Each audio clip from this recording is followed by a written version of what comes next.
नमस्कार मित्रांनो, महाराष्ट्रातल्या पत्रकारांना बऱ्याच महिन्यांपासून ज्या क्षणाची प्रतीक्षा होती तो आज अस्तित्वात आला. 2 शून्यांची आज बेरीज झाली. 2 शून्य एकत्र केली तरी शून्य होतात हे सगळ्यांना माहिती होतं आणि बहुतेक त्यांनाही ते माहिती होतं आणि त्यामुळे चेहऱ्यावर असा काही फार उत्साह ओसंडून वाहत नव्हता. मनसे आणि शिवसेना उबाठा एकत्र आले खरे, पण जागा वाटपाचं काहीही घोषित करण्यात आलं नाही. म्हणजे ज्यांना महाराष्ट्र भाजपापासून वाचवायचं आहे त्यांना आपले माजी नगरसेवक पदाधिकारी भाजपापासून किंवा शिवसेनेपासून वाचवण्यासाठी जागांचा आकडा देखील गुप्त ठेवावा लागला. म्हणजे इतर पक्ष जे करतील ते हेही करतील. उमेदवारी अर्ज भरण्याच्या आदल्या दिवशी वगैरे किंवा 2 दिवस आधी जागा वाटप निश्चित होईल, ते घोषित केलं जाईल. मग धडाधड फॉर्म देण्यात येतील, ते भरण्यात येतील की जेणेकरून कमीत कमी बंडखोरी व्हावी. माझा काही मनसे किंवा उबाठा सेनेबद्दल आकस नाही आहे, पण मनसेची भूमिका दर 6 महिन्यांनी फार तर फार वर्षभरांनी बदलते.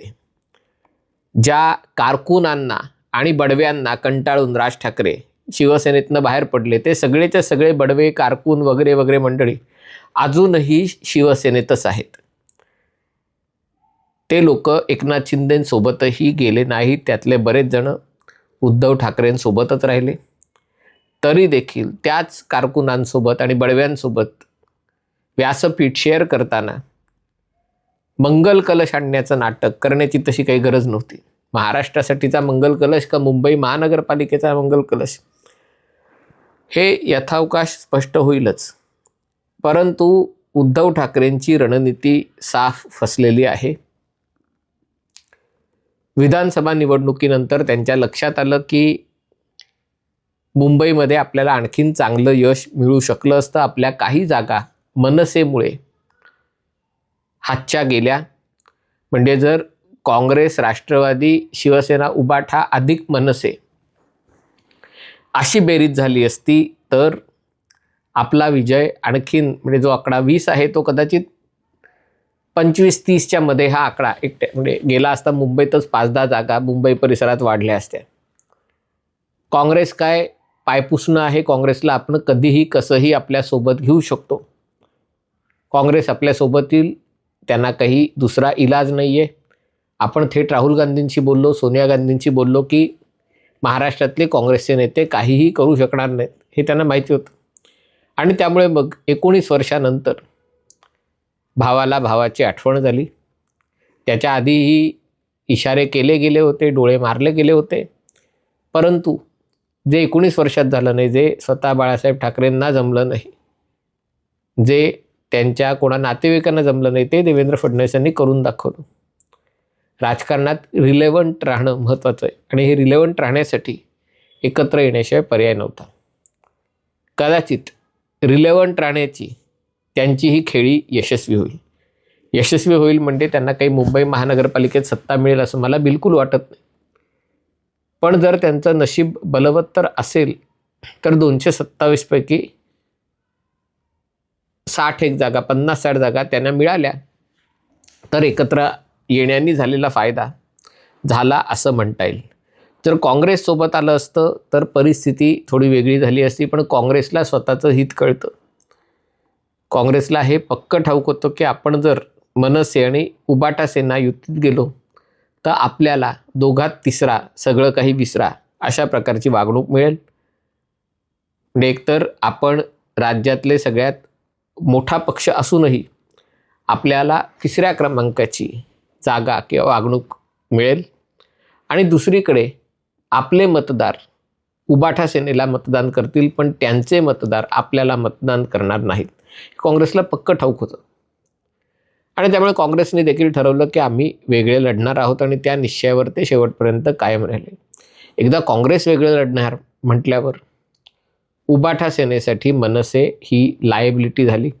आज तुम्ही बघत असाल बॉडी लँग्वेज बघा, हे सगळे एकत्र आले, फक्त उद्धव ठाकरेंनी एकत्र हात वरती केला, मग आदित्य ठाकरेंनी थोडासा हात वरती केला, म्हणजे त्याच्यातही कोऑर्डिनेशन नव्हतं. काय आहे ते पत्रकार परिषदेत नेमके काय बोलले, कशासाठी पत्रकार परिषद होती. म्हणजे एका प्रकारे मला असं वाटतं जसं बाळासाहेबांनी शेवटच्या सभेत सांगितलं होतं की माझ्या उद्धवला सांभाळून घ्या, तसं राज ठाकरेंनी मराठी पत्रकारांना सांगितलं की आम्हाला दोघांना सांभाळून घ्या. कारण मराठी पत्रकारांशिवाय आता त्यांच्या बाजूनी कोणी बोलेल असं वाटत नाही. पण मराठी पत्रकारांची ही अवस्था, म्हणजे आज मी एका चर्चेत NDTVवर सहभागी झालो होतो आणि मला आश्चर्याचा धक्का बसला की जवळपास सगळ्या पत्रकारांनी, सगळ्या मराठी पत्रकारांनी यांच्या दोघांच्या एकत्र येण्याने काहीही फरक पडणार नाही. माझी तर भूमिका तीच होती आणि ती तर मी उघडपणे मांडतोच आहे. पण जे तथाकथित समर्थक पत्रकार होते त्यांच्यापैकीही बऱ्याच जणांनी अशी भूमिका मांडली की यांच्या एकत्र येण्याने काही परिणाम होणार नाही. कदाचित जे अगदी मर्जीतले आहेत त्यांचं अजूनही चालू असेल की दोघं भाऊ मिळून मुंबईला करिश्मा दाखवू शकतात, करिश्मा म्हणजे त्यांचा करिश्मा वगैरे वगैरे. पण जर जागा वाटपही घोषित करता येत नसेल तर कधी एकत्र येणार आणि कधी लढणार आणि कधी जिंकणार, हा सगळा प्रश्नच आहे. पुन्हा मुंबई महानगरपालिकेच्या बाहेर दोन्ही भावांना काडीचाही रस आहे असं मला वाटत नाही. म्हणजे मराठी पत्रकारांनी त्यांच्या वतीने मुंबई आणि महाराष्ट्र पिंजून काढला की आता हे दोघं एकत्र सभा घेणार का वेगळ्या सभा घेणार, लोकांमध्ये प्रचंड उत्सुकता आहे वगैरे वगैरे. पण सभा घ्यायला वेळ किती आहे? 15 तारखेला मतदान आहे. म्हणजे नाताळ आणि नवीन वर्षाचा दिवस धरला तर जेमतेम 3 आठवडे या निवडणुकांना आहेत. त्याच्या आधीचे 48 तास धरून चला प्रचार बंद. उमेदवार घोषित केल्यानंतर प्रचार सुरू होणार, म्हणजे जवळपास 1 जानेवारी ते 13 जानेवारी या 13 दिवसात दोघांना मिळून अख्खा महाराष्ट्र पिंजून काढायचा आहे. आता हा कापूस महाराष्ट्रातला पिंजता पिंजता मुंबईच्या बाहेर यांच्या किती वाऱ्या होणार हे कोणालाच माहिती नाही. त्यामुळे बाकीच्या महानगरपालिकांमध्ये म्हणजे खानदेश, विदर्भ वगैरे यांच्यामध्ये तर त्यांनी काही दखलच घेतली नाही की काय आमच्या इथे हे नाहीच आहे, काय करायचं. ही जर युती आधी झाली असती तर कदाचित त्याचा परिणाम झाला असता. याचं कारण म्हणजे एक वर्ग आहे की ज्यांना भाजपाला मतदान करायचं नाही, ज्यांना मोदींना मतदान करायचं नाही.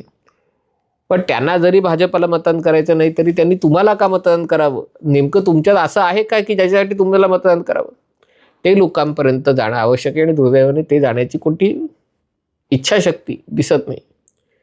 आत्तापर्यंतच्या 19 वर्षातला जर निवडणुकांचा तपशील बघितला तर उबाठा सेना आणि मनसे एकत्र एकाच ठिकाणी कधीही लढलेले नाही. सुरुवातीला मनसेनी शिवसेनेची मोठ्या प्रमाणात नुकसान करून, म्हणजे आता मुंबई वाचवायची होती तर काँग्रेसला मदत करण्यासाठीची भूमिका मनसेने घेतली. तेव्हा मनसेची भूमिका होती आम्ही काही कोणाची बी टीम म्हणून काम करत नाही आहोत. महाराष्ट्रात प्रचंड मोठा उद्रेक आहे प्रस्थापित पक्षांविरुद्ध, म्हणजे काँग्रेस, राष्ट्रवादी, भाजपा, शिवसेना, आणि त्या सगळ्यांनी आम्हाला मतदान केलं. म्हणजे आम्हाला मतदान करणारे जसे शिवसेनेचे मतदार आहेत तसे नाशिक, कल्याण, डोंबिवलीमधला भाजपाचाही मतदार आम्हाला मतदान करतो. आणि म्हणून 2009 सालच्या निवडणुकांमध्ये त्यांचा आकडा तरारला. पण त्याच्यापुढे सातत्य न राखता आल्यामुळे कधी मोदींचा प्रचार कर, कधी मोदींविरुद्ध प्रचार कर, कधी लाव रे तो व्हिडिओ कर, अशा प्रकारे सारख्या भूमिका बदलत राहिल्यामुळे लोकांचा प्रतिसाद तुम्ही गेल्या काही निवडणुकांमधला बघा खूप क्षीण आहे. या म्हणजे जर महाराष्ट्रासाठी लढायचं असेल तर महाराष्ट्रात नगरपालिका आणि नगरपंचायती, नगराध्यक्ष ह्याही गोष्टी होतात. मनसेने तर त्या निवडणुका लढवल्या की नाही हेही माहिती नाही. उबाटा सेनेचे जेमतेम 200, 250 नगरसेवक निवडून आले असतील. भाजपचे 2000पेक्षा जास्त निवडून आलेले. आणि त्यामुळे एकत्र येऊनही नेमका काय फरक पडणार आहे हे कोणाला कळत नाही. जेव्हा हे तिघेही एकत्र होते, म्हणजे राज ठाकरे, उद्धव ठाकरे, एकनाथ शिंदे, म्हणजे शिवसेना जेव्हा अख्खी एक होती, बाळासाहेब ठाकरे हयात होते, तेव्हाही कधी शिवसेनेला 80च्या वर जागा मिळालेल्या नाही. गेल्या किती निवडणुका बघा, शिवसेनेला स्वतःच्या बळावर मुंबई महानगरपालिकेत सत्ता मिळालेली नाहीये. गेल्या निवडणुकीतही अल्पमतातलं सरकार त्यांना चालवावं लागलं होतं. भाजपाने विरोधात असूनही विरोधी पक्षासारखी भूमिका न घेतल्यामुळे अल्पमतातलं सरकार, आणि अल्पमतातलं म्हणजे किती अल्पमतातलं, तर मनसेचे नगरसेवक फोडण्यापूर्वी जवळजवळ 30 नगरसेवक कमी असून त्यांना लढावं लागलं होतं. गेल्या काही महिन्यातली परिस्थिती बघता उबाटा सेनेतनं शिवसेनेत आणि भाजपात गेलेल्यांची संख्या लक्षणीय आहे. अक्षरशः 5 जणांचं कुटुंब रंगलंय काव्यात, तसं 4-5 जण मिळूनच पक्ष आहे की काय, अशी लोकांना शंका येते.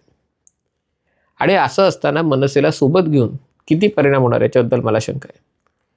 काँग्रेस सोबत आली असती, सोबत मुसलमानांना घेऊन आली असती तर चान्स होता.